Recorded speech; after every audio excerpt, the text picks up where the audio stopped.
Part है। आज के इस पार्ट में हम अक्षांश, देशांतर और अंतरराष्ट्रीय तिथि रेखा इन 3 टॉपिक पर चर्चा करेंगे। इसका पहला का जो पार्ट था मीन्स जो पार्ट 4 था उसमें हमने ज्वारभाटा, चंद्र ग्रहण और सूर्य ग्रहण जैसे टॉपिक पर चर्चा की थी। तो अगर आपने उसको मिस कर दिया तो उसे जरूर देखें। और आज के इस वीडियो में हम बात करेंगे अक्षांश, देशांतर और अंतरराष्ट्रीय तिथि रेखा की।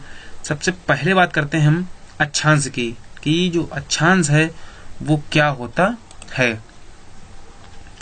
तो भूमंडल पर 2 प्रकार की रेखाएं परिकल्पित की गई हैं। जो हमारा भूमंडल है उस पर 2 प्रकार की रेखाएं परिकल्पित की गई हैं। ये कौन कौन सी रेखाएं हैं? इनमें से एक रेखा पश्चिम से पूरब की ओर और दूसरी उत्तर से दक्षिण की ओर खींची गई है।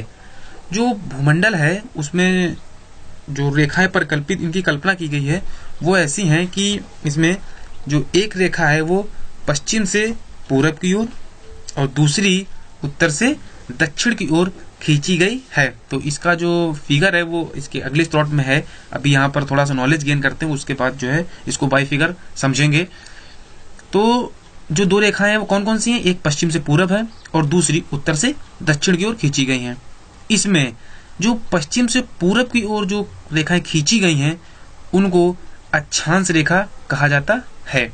पश्चिम से पूर्व की ओर खींची गई रेखा अक्षांश रेखा और उत्तर से दक्षिण की ओर खींची गई रेखा को देशांतर रेखा कहते हैं। तो सिंपल सा जो यहाँ पर कहने का मतलब है कि जो अक्षांश रेखा और देशांतर रेखा क्या होती हैं।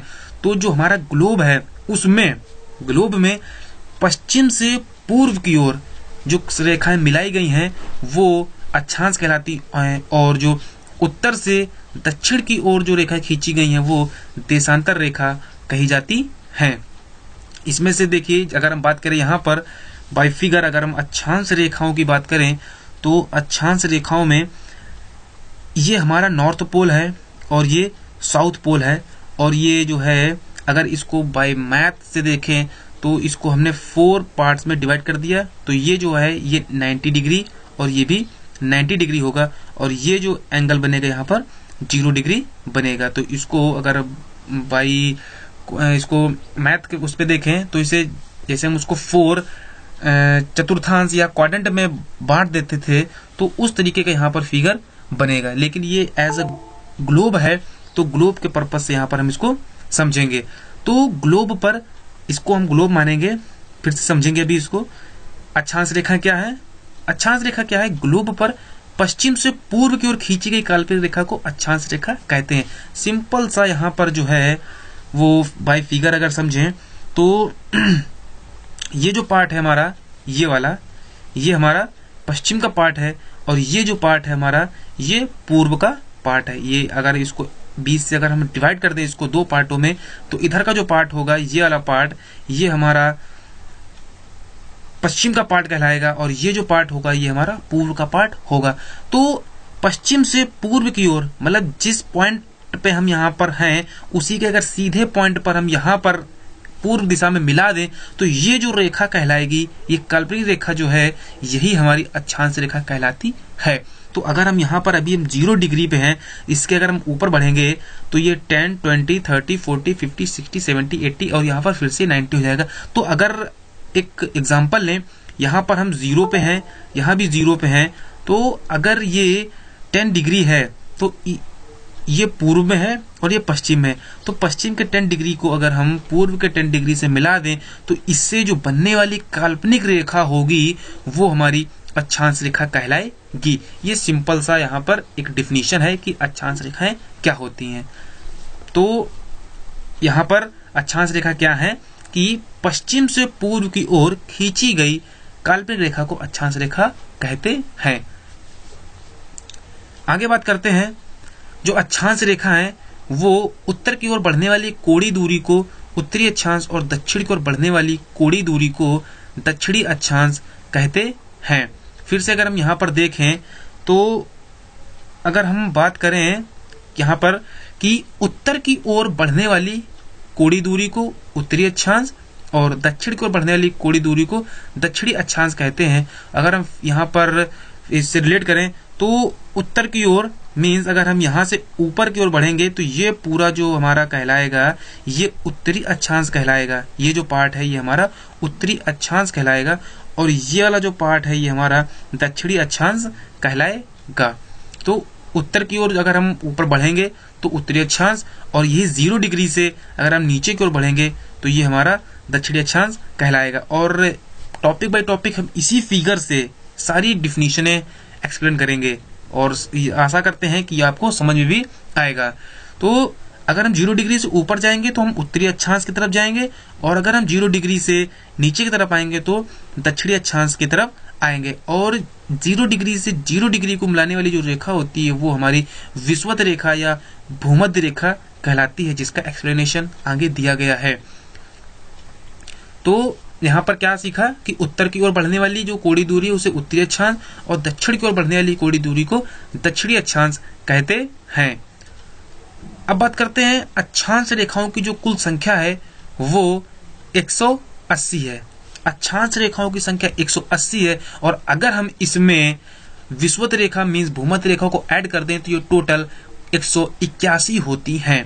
वैसे जो अक्षांश रेखाओं की संख्या है वो 180 है, लेकिन अगर इसी में हम भूमध्य रेखा को ऐड कर दें तो ये 181 होती हैं।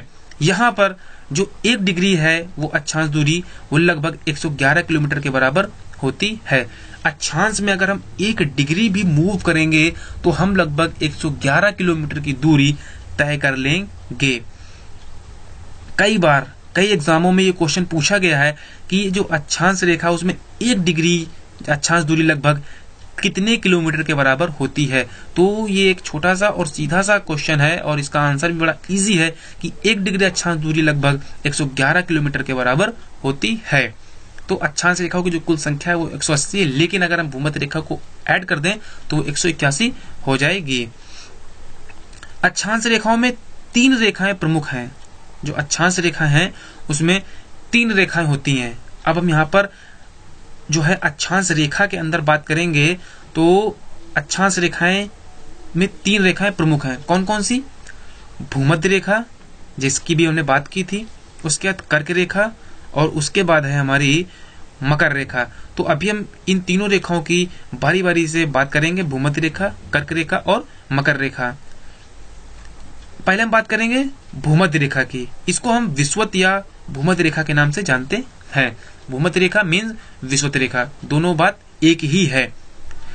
तो जैसा कि हमने ये फिगर है हमारा, इस फिगर में हमने बताया था कि ये जो 0 डिग्री है, इस 0 डिग्री को अगर हम इस 0 डिग्री से मैच करा दें मीन्स इसको मिला दें तो जो सबसे बड़ी, यहाँ पर एक चीज और कह सकते हैं, जो सबसे बड़ी अक्षांश रेखा होती है वो हमारी भूमध्य रेखा कहलाती है। सबसे बड़ी अक्षांश रेखा क्यों?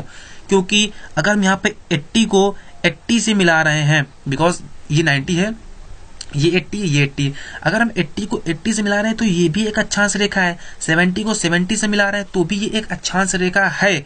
लेकिन अगर हम 0 से 0 को मिला रहे हैं तो ये भी एक अक्षांश रेखा कहलाएगी। तो यहाँ पर अगर हम थोड़ा सा गौर करें तो देखें जो 0 से 0 को मिलाया गया है तो ये सबसे बड़ी अक्षांश रेखा बन रही है। तो जो सबसे बड़ी अक्षांश रेखा है वही हमारी भूमध्य रेखा भी कहलाती है। तो किसी भी एंगल से इसको समझ सकते हैं। तो यहाँ पे फिर से एक बार डेफिनेशन देखेंगे कि पृथ्वी के केंद्र से सबसे दूर स्थित पश्चिम से पूर्व की ओर खींची गई रेखा को भूमध्य रेखा कहते हैं। पश्चिम से पूर्व की ओर खींची गई सबसे बड़ी रेखा, तो जाहिर सी बात है सबसे बड़ी रेखा हमें मध्य में ही मिलेगी। तो 0 डिग्री पर खींची गई जो रेखा है यही हमारी भूमध्य रेखा कहलाती है। इसे 0 डिग्री अक्षांश रेखा भी कहा जाता है क्योंकि 0 से 0 को यहाँ पर मिला रहे हैं और ये एक अक्षांश रेखा है। इस वजह से भूमध्य रेखा को ही 0 डिग्री अक्षांश रेखा भी कहा जाता है। यह रेखा पृथ्वी को उत्तरी गोलार्ध और दक्षिणी गोलार्ध में बराबर भागों में बांटती है। अब अगर हम यहाँ पर बात करें कि 0 से 0 को हमने यहाँ पर मिलाया तो ये हमारी भूमध्य रेखा कहलाई। अब इस भूमध्य रेखा का जो ऊपर वाला पार्ट है ये हमारा उत्तरी गोलार्ध कहलाएगा और जो ये वाला पार्ट है ये पार्ट हमारा दक्षिणी गोलार्ध कहलाएगा। और ये इन दोनों पार्टों को बराबर बराबर भागों में बांटती है। तो जो भूमध्य रेखा का जो वर्क है वो ये है कि ये उत्तरी गोलार्ध और दक्षिणी गोलार्ध में पृथ्वी को डिवाइड करती है और ये बराबर बराबर भागों में बांटती है। उसके अलावा भूमध्य रेखा पर जो सबसे महत्वपूर्ण बात होती है वो ये है कि यहाँ पर दिन और रात दोनों बराबर होते हैं। यहाँ पर दिन और रात की जो ड्यूरेशन है उसमें कोई अंतर नहीं होता है। यहाँ पर जो दिन है और रात है वो बराबर होते हैं। तो भूमध्य रेखा के बारे में ये जो था सिंपल वे में समझाया गया है। और अगर हम इसको ग्लोब में देखें, ये हमारा फिगर है, और ये अगर हम इसको एक्चुअल ग्लोब में देखें तो हमारी जो भूमध्य रेखा होगी वो कुछ इस तरह से डिनोट होगी। ये जो रेड लाइन जा रही है ये हमारे पृथ्वी को दो भागों में डिवाइड कर रही है। तो ये जो ऐसी रेखा जो बनेगी, या हम यहाँ से देखें एक सीधी रेखा जा रही है, तो पृथ्वी को दो भागों में डिवाइड करने वाली जो रेखा होगी वो हमारी विषुवत रेखा या भूमध्य रेखा कहलाएगी। आगे बात करते हैं कर्क रेखा की।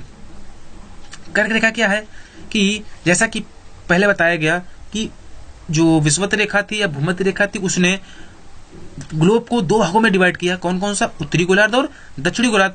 तो ये जो हमारा इस 0 डिग्री से जो ऊपर वाला ये पूरा पार्ट है यहाँ तक, ये हमारा उत्तरी गोलार्ध कहलाएगा। और सिंपल सी डिफिनीशन है कि उत्तरी गोलार्ध में जो हमारा ये उत्तरी गोलार्ध है इसमें भूमध्य रेखा के जो समांतर, ये जो हमारी भूमध्य रेखा है इस रेखा के समांतर 23.5 डिग्री, इट मीन्स 23.5 डिग्री पर जो खींची गई रेखा होगी, जैसा कि अगर हम यहाँ पर एग्जाम बात करें तो ये 0 है, ये 10 है, 20 है, और 20 और 30 के बीच में हमारा यहाँ पर बीच में 23.5 डिग्री जो है यहाँ पर डिनोट होगा। तो जो 23.5 डिग्री है तो 23.5 डिग्री उत्तर और 23.5 डिग्री पूर्व की ओर जो रेखा खींची जाएगी यही हमारी जो रेखा होगी वो कर्क रेखा कहलाएगी। तो अगर हम यहाँ पर हम बात करेंगे तो हम दक्षिण गोलार्ध की बात नहीं करेंगे, हम सीधे उत्तरी गोलार्ध में जाएंगे। और उत्तरी गोलार्ध को हम पीछे पढ़ चुके हैं कि जो भूमध्य रेखा है उसका जो उत्तरी भाग होगा वो हमारा उत्तरी गोलार्ध कहलाएगा। तो उत्तरी गोलार्ध में हम 23.5 डिग्री अक्षांश पर जाएंगे और 23.5 डिग्री अक्षांश पर जो रेखा खींची होगी वही रेखा हमारी कर्क रेखा कहलाएगी। अगर हम बात करें इंडिया के मैप में जो कर्क रेखा है वो ये जो जा रही रेखा, ये रेखा हमारी कर्क रेखा कहलाएगी। तो ये यहाँ पर ग्लोब में बताया गया है और ये इंडिया के जो मैप है उसमें समझाया गया है। जो इंडिया का मैप है उसमें कर्क रेखा कहाँ से गई, तो ये जो रेखा जा रही है ये रेखा हमारी कर्क रेखा कहलाएगी। और अगर यहाँ बात करें तो 23.5 डिग्री अक्षांश पर उत्तर से पूर्व की ओर मिलाई गई रेखा कर्क रेखा कहलाती है। अब अगर हम बात करेंगे कर्क रेखा के में जो स्पेशल चीज है वो ये है कि 21 जून को जो सूर्य है वो कर्क रेखा पर लंबवत चमकता है, इसलिए इस दिन उत्तरी गोलार्ध पर सबसे बड़ा दिन और सबसे छोटी रात होती है। तो अगर हम बात करें कर्क रेखा की तो कर्क रेखा पर 21 जून को, ये यहाँ पर ध्यान रखने वाली चीज है, यहाँ पे बहुत ही कंफ्यूजन है, लेकिन अगर थोड़ा सा ध्यान देंगे तो यहाँ पर जो कंफ्यूजन हमारा है वो क्लियर हो जाएगा कि 21 जून को जो सूर्य है वो कर्क रेखा पर लंबवत चमकता है, इसलिए 21 जून को ही उत्तरी गोलार्ध पर सबसे बड़ा दिन और सबसे छोटी रात होती है। और इसी का उल्टा जो 21 जून है उस दिन जो दक्षिणी गोलार्ध होगा वहां पर जो दिन होगा वो सबसे छोटा होगा और जो रात होगी वो सबसे बड़ी होगी, ये अपोजिट वर्ग होगा। तो जो अगर हम बात यहाँ पर उत्तरी गोलार्ध की करें तो 21 जून को उत्तरी गोलार्ध पर सबसे बड़ा दिन और सबसे छोटी रात होती है। यहाँ पर जो हमारा एक्सप्लेनेशन है उसका जो मीन्स है वो यही है कि 21 जून को उत्तरी गोलार्ध में सबसे बड़ा दिन और सबसे छोटी रात होती है। यहाँ पर फिगर से द्वारा जो इसको समझा दिया गया है, आशा करते हैं कि आपको ये समझ में आएगा। उसके बाद करते हैं मकर रेखा की। मकर रेखा जो है वो दक्षिणी गोलार्ध में आती है। जो काम यहाँ पर कर्क रेखा का उत्तरी गोलार्ध में हुआ था वही वर्क यहाँ पर मकर रेखा का दक्षिणी गोलार्ध में है। तो दक्षिणी गोलार्ध में, दक्षिणी गोलार्ध कहाँ जाएगा, ये 0 डिग्री, ये 0 डिग्री, इसका जो नीचे का ये पार्ट होगा ये हमारा दक्षिणी गोलार्ध कहलाएगा। और इसी गोलार्ध में भूमध्य रेखा के समांतर 23.5 डिग्री अक्षांश पर जो रेखा खींची जाएगी वो रेखा हमारी मकर रेखा कहलाएगी। तो ये 0 डिग्री, यहाँ से अगर हम 23.5 डिग्री नीचे की तरफ आएंगे, मीन्स दक्षिण की तरफ जाएंगे, तो इसके समांतर जो रेखा खींची जाएगी 23.5 डिग्री पे वो रेखा हमारी मकर रेखा कहलाएगी। 22 दिसंबर को सूर्य मकर रेखा पर लंबवत चमकता है, इसलिए इस दिन दक्षिणी गोलार्ध में सबसे बड़ा दिन और सबसे छोटी रात होती है। यहाँ पर जो काम होगा वो होगा 22 दिसंबर को। 22 दिसंबर को जो सूर्य है वो मकर रेखा पर लंबवत चमकता है। 22 दिसंबर को यहाँ पर जो सूर्य है वो मकर रेखा पर लंबवत होता है, इस वजह से 22 दिसंबर को दक्षिणी गोलार्ध में सबसे बड़ा दिन और सबसे छोटी रात होती है। डाउट यहाँ पर नहीं रहना चाहिए, सारी चीजें यहाँ पर एक्सप्लेन कर दी गई हैं। अब इसको अगर हम ग्लोबली देखें, ग्लोबल के मैप पे देखें, तो जो ये है हमारी, ये भूमध्य रेखा है और इसके 23.5 डिग्री ऊपर कर्क रेखा है, जो कि किन किन देशों को छू रही है यहाँ पर थोड़ा सा क्लियरली नहीं दिखाई दे रहा है, लेकिन अगर हम इसको समझना चाहें तो ये भूमध्य रेखा के जो ऊपर 23.5 डिग्री ये कर्क रेखा है और इसके नीचे 23.5 डिग्री है ये मकर रेखा है। तो मकर रेखा पर 22 दिसंबर को सबसे बड़ा दिन और सबसे छोटी रात कहाँ होती? दक्षिणी गोलार्ध में। तो ये था आज का वीडियो, इसमें हमने कर्क रेखा, मकर रेखा और अक्षांश के बारे में सीखा। अगर आपको ये वीडियो अच्छा लगे तो इसे लाइक जरूर कीजिएगा और इसे ज्यादा से ज्यादा शेयर करिए, जिससे जो जानकारी है वो ज्यादातर लोगों को पहुंचे। उसके अलावा आप हमारे चैनल को जरूर सब्सक्राइब करें, जिससे जो हमारा अगला वीडियो आएगा वो आपको बहुत ही आसानी से प्रोवाइड हो जाएगा और उसकी जो इन्फॉर्मेशन है वो आपको मिल जाएगी। तो इस वीडियो को ज़्यादा से ज़्यादा लाइक करें और ज़्यादा से ज़्यादा शेयर करें। और अगर आप हमसे पूरी तरह से जुड़ना चाहते हैं तो फेसबुक पर हमारा लर्न ईजी ग्रुप है, जो कि एक स्टडी ग्रुप है। इस स्टडी ग्रुप में आपको यहाँ पर ग्रुप डिस्कशन और हमारे जो वीडियोस हैं और उसके अलावा जो स्टडी मटेरियल है और लोगों के जो व्यू हैं, ये यहाँ पर आपको बहुत ही इजीली प्रोवाइड हो जाएंगे। और इसका जो लिंक है, जो हमारा ग्रुप है और हमारा पेज है, लर्न ईजी नाम से हमारा ग्रुप और पेज दोनों है, वो वहाँ पर आपको प्रोवाइड हो जाएंगे। और जो ये वीडियो है, इस वीडियो के डिस्क्रिप्शन में उसका लिंक दिया हुआ, वहाँ से आप हमें दोनों जगह पर फॉलो कर सकते हैं। तो वीडियो देखने के लिए आपका बहुत बहुत धन्यवाद।